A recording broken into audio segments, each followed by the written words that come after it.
અને વડોદરામાં દુષ્કર્મ આચરનાર જીમ સંચાલકની ધરપકડ કરવામાં આવી। એમડી નામથી આરોપી કે જે આખું જીમ ચલાવતો હતો અને તેના પર આરોપ જીમ સંચાલક સાગર મકવાણાની ધરપકડ કરવામાં આવી।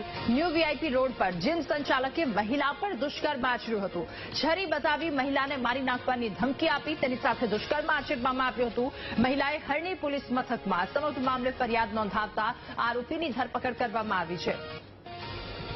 વધુ માહિતી મેળવીશું। સંવાદદાતા માનુ આપણી સાથે ફોન લાઈન પર જોડાયા છે। માનુ, વડોદરાની આ એક ઘટના સામે આવી છે, જીમ સંચાલક વિરુદ્ધ ફરિયાદ દુષ્કર્મની, અને હવે શું વધુ વિગતો આ મામલે?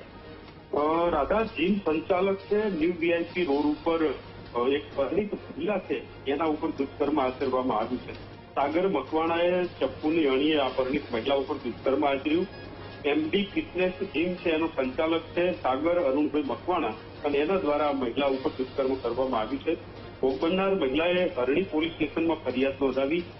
ત્યારબાદ હરણી પોલીસે આજે જીમ સંચાલક છે સાગર અરુણભાઈ મકવાણા એની ધરપકડ કરી અને રેપનો ગુનો દાખલ કરી એના વિરુદ્ધમાં કાર્યવાહી શરૂ કરી છે। જીમ એક એવી જગ્યા છે કે જ્યાં વિશ્વાસ રાખી અને લોકો છે, મહિલાઓ છે, જતી હોય છે, ત્યાં જ આ રીતે દુષ્કર્મ આચરવામાં આવ્યું ને એને લઈને અત્યારે હરણી પોલીસ દ્વારા કાર્યવાહી શરૂ કરવામાં આવી। જી, આભાર આપનો વિગતો સાથે જોડાવા બદલ।